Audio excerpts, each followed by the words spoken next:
Yeah, thanks for joining again, everybody. I want to pass this along because right now it's gaining currency. That means that it's really gaining traction with a lot of people. And that is the whole notion, the whole idea of ETs. But this is a subject that, believe it or not, plays into modern day prophecy that was actually built on and built upon by previous generations. Most notably by that chief prophetic eschatological liar by the name of Hal Lindsey. Especially if you go to page 88 of his original book that he came out, The Late Great Planet Earth, published 1970. Yeah. He talks about the revived Roman Empire. Okay, we'll go into that. Yeah, because it went way past the 10-toe notion of Daniel 2:43. Now try to stay with us. This is not Biblionics 101, okay? The whole idea 10 toes of Nebuchadnezzar's dream of the statute or statute dream. According to Hal Lindsey, it was going to be the revived Roman Empire as represented by the 10 toes. But again, unfortunately, it went way past 10 in the succeeding years. And now they're talking about dismantling it because it's just not even viable anymore. It's got like 25, 30 members.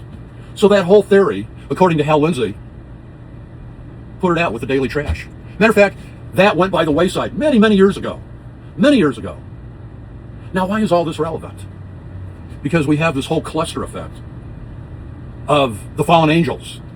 You know, like this is a la Coast to Coast, you know, that old trucker program. I don't know if it's still around or not. Coast to Coast. Used to be with Art Bell.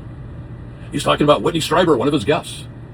Then he had on there, who else? The main keynote speaker for that whole thing of Area 51, of course, was a guy by the name of Zecharia Sitchin.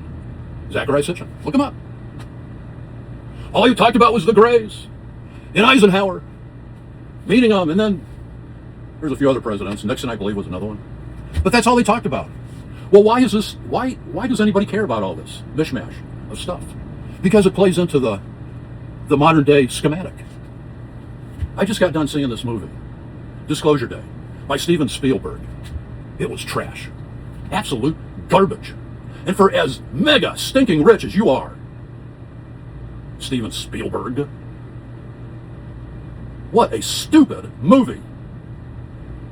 The whole thing was centered around, not so much for disclosure, because that was a presumptuous assumed fact, according to you, Steven Spielberg. Not wanting to give any spoilers out, but the whole movie, 3/4 of it, was about this stupid baton where you could just go and jettison over to wherever you wanted to be, because supposedly it had the imprints of extraterrestrial beings that you could do that with. So it was this cat and mouse game, back and forth, back and forth, back and forth, back and forth.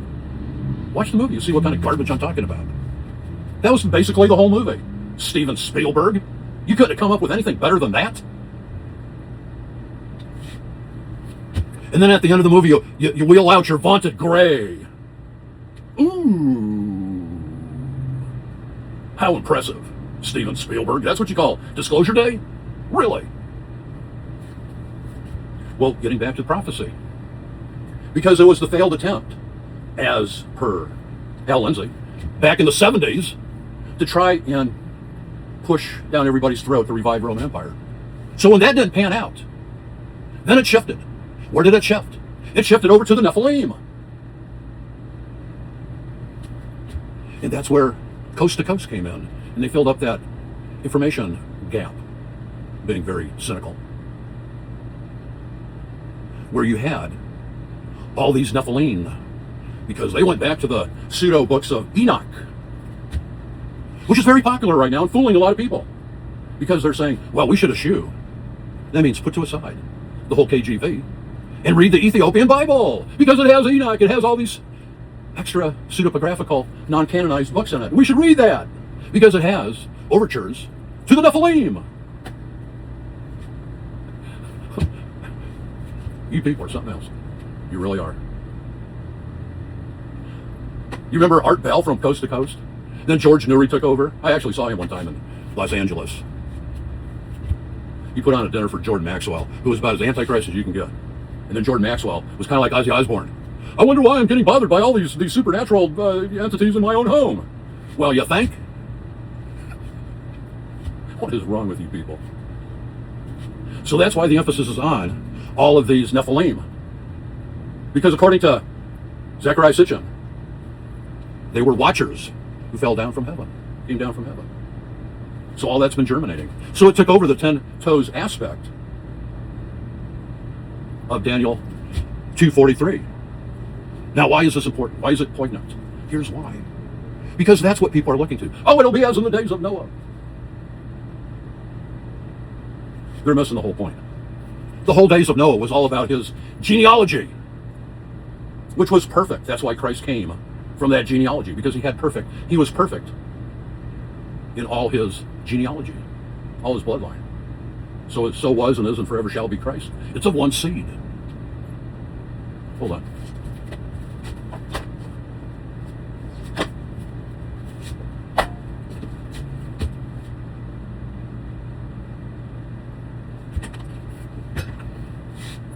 So this is a shell game where they're moving these shells around. They don't know which one's going to come up. They can't even figure out their own game because it's a goat rope.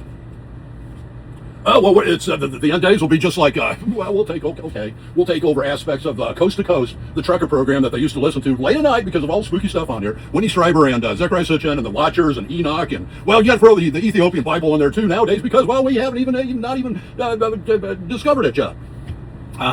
Yeah, okay. People are something else. Again. That's where we're at. That is where we're at. But here's the problem. Pay particular attention to what we're going to say right now. Okay? Okay. Yeah. Do it. Just do it. Because in Daniel chapter 2, verse 44, in the days of these kings shall God set up a kingdom that shall never be destroyed. So what you people are doing, you 7-year dispensational preacher, rapture, cultists, are taking away the divine sacrifice of Jesus Christ. Right out of Daniel 9:24-27. You're taking them out of the picture because you're saying, in essence, oh no, all these things will transpire, and then, after we're taken up, then God will come back. Well, you're making Jesus Christ a liar. You're making him out to be a liar, is what you people are doing by saying that God hasn't set up his kingdom yet. Oh, so, gee, that must mean that you're going in the face of the preponderance of the affirmative information attesting to the fact that it was Jesus Christ who set up his kingdom in the days of those kings. Who were they? The gold, the silver, the bronze, and the iron. Babylon, Persia, Greece, and Rome. In the days of these kings. Babylon, Persia, Greece, and Rome. It was Jesus Christ who did that. Because Jesus Christ said, repent, for the kingdom of God is at hand. Oh, no, we got to have our Nephilim first, and then we got it. Well, no, I take that. Well, because my pastor says that we're going to be out of here, and Timmy Henderson says that we're going to be out of Chad Thomas and all those people. They say we're going to be Barry Scarborough and Barry who are luminaries in their own minds, are all saying that you're going to be out of here, and then Jesus Christ will come back 7 years later on his second coming, which is what it amounts to. Oh, no, he only comes in the clouds. Don't get stupid. For the first coming. The first second coming. And then he comes back 7 years later. Because he has two salvation plans. One for the Jew, the other one for the Christian, where the church is taken out first. Because then the Jews got to get saved. So when Jesus Christ said in Matthew 23:38 that your house is left unto you desolate, well, that doesn't count. That doesn't count. You bunch of stinking vile liars.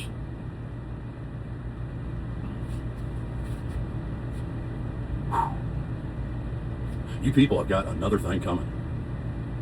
And it's going to rock your world. So go ahead. Put all your faith, your hope, your trust, your confidence in a bunch of stinking grays that comes out of Area 51 and your Zechariah Sitchins with your book, non-canonical, there's like 4 editions of Enoch. I mean, come on, people. Wake the freak up. What is wrong with you? But this is the way you want to go. Look at the Ethiopian Bible. Oh, it's brand new. I mean, we got to look into it. It's got extra, all kind of stuff about the Watchers, and oh yeah, it's gonna just really validate Zechariah Sitchin and the Watchers and all these different things. And well, we don't know what else to do. Our pastor tells us that. Yeah, that's about the extent of it. So go ahead. You're on your own. You're on your own. You don't want to worship God in spirit. You say, well, we got the spirit, but you don't want to worship God in the truth. We're telling you the truth of the matter. We are not very palatable. People don't digest the truth of the situation very good. They'd rather go and look and see at these movies what they perceive to be the truth. with the Disclosure Day by Steven Spielberg, multi-zillionaire. Oh, he's not going to fool anybody. Isn't that what paid actors do? Isn't that what, in cinematography, they call it suspension of belief? Isn't that what happens during the course of you paying your money and eating your Milk Duds and extra buttered popcorn and drinking your Slurpees, watching the movie? Isn't that what it's all about? Oh, it'll be as in the days of Noah. People could be going on eating and drinking and not giving any care. Yeah, it was all about Noah. He was perfect in all his generations. So if you want to go down that rabbit hole, that leads to nowhere. Go right ahead. You're already doing it now.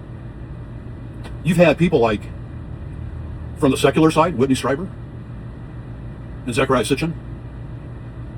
And they try to back that up by the non-canonical pseudepigraphical books like Enoch. There's at least 4 editions of that. So which one do you pick? Which one is the pseudo and which one is non-pseudo? If you follow that. But you don't really care because your pastor, your 501c3, your 501c3 pastor is telling you that you'll be out of here before anything bad happens. Forget about all of the other atrocities going on in the world. You, as a 501c3 tax-exempt status church, Americanized tax-exempt status church, will be exempt from all of the unworthiness of you being here during the tribulation, when God can use you the most. Oh no, we'll be in paradise. Okay, that's what you're going with. You just go right along. Just go right along. But we're telling you the truth. You may not like us. You may not like the message. We do not have a very palatable way of delivering the message, but it's the message. We've warned you. We have warned you. Don't say we haven't warned you. That's all we got for now. If you're in it, stay in it. I love you guys. We'll talk soon.